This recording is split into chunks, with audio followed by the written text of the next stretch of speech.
deze is ook leuk, ja. Kijk, Ja. hier heb je die strandtent. Zwembad. Dat is ijsbedoeling verkocht. Heel veel fietsen. Klopt, heel veel Ja. fietsen, ja. Ja. Werkelijk iedereen kwam op de fiets naar het strand bij Westhoek. Deze foto is genomen in de jaren 30, kort voor de afsluitdijk werd aangelegd. En hier dan, dit was dan de verhuur van de klapstoelen of zo? Of, Nee, dat was de ijskotent, hè? Dit was de ijskotent. En de koffietent, ja. De vanille- en vruchtenijskraam deed geweldige zaken. Een drukte van je welste. Tot het slip kwam.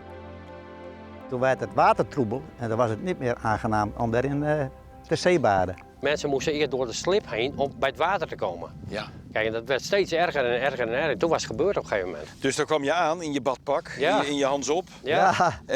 Die mooie meneer Ja. hier met zijn opgerolde broekspijpen. Ja. En die moest dan eerst Klopt. 200 meter door de Ja. bagger lopen. Ja, klopt. Goh. Dat is toen gebeurd. Eigenlijk. Dat is eigenlijk door de afsluitdijk is dat helemaal veranderd. Wat een impact heeft dat dan gehad. Ja, zeker. Deze foto is nog genomen in 1958, maar daarna nam niemand meer de moeite om nog een foto te nemen van het strandleven.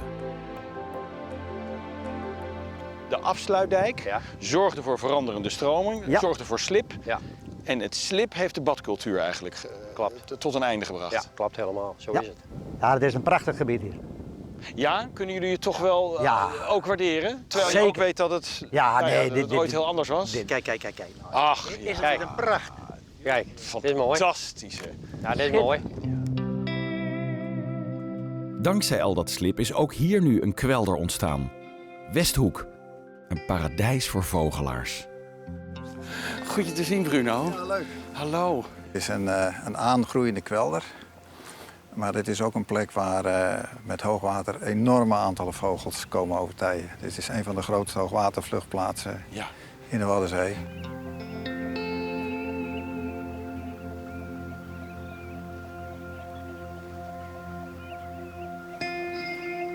Ik zie daar een enorm plakkaat witte vogels op het Ja, water. Dat zijn kluten. Oh ja.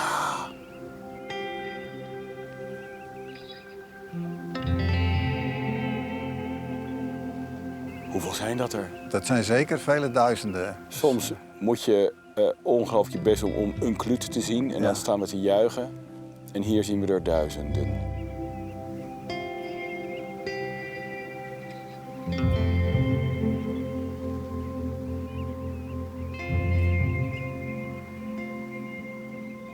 Het is ook een plek waar je als vogelaar erg dichtbij kunt komen. En juist dat is een dilemma. Uit cijfers van Sovon Vogelonderzoek blijken juist vogelaars soms voor verstoring te zorgen.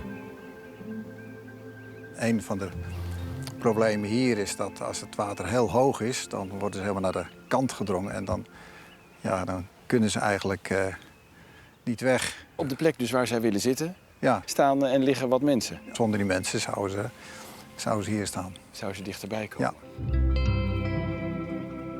Bonte strandlopers bijvoorbeeld komen hier voor een tussenstop uit Siberië en moeten in een paar weken genoeg eten en rusten om 6000 kilometer door te vliegen naar West-Afrika.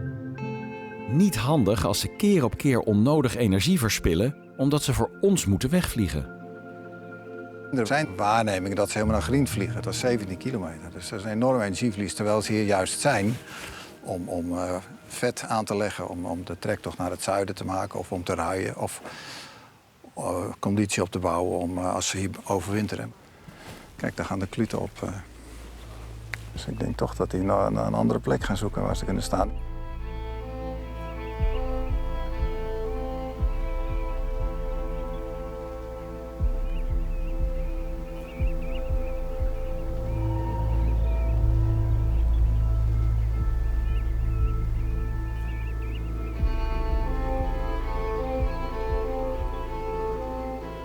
En wat is dit nou voor gedrag wat we nou nu zien hier zo langs? Nou ja, ze zijn steeds op zoek naar een plek waar ze eigenlijk kunnen zitten.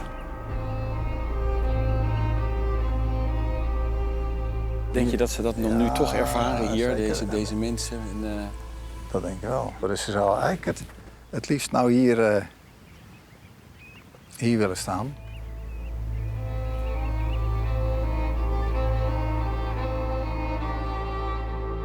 En dan moeten ze ook nog eens op hun hoede zijn voor rovers die op al dat gefladder afkomen.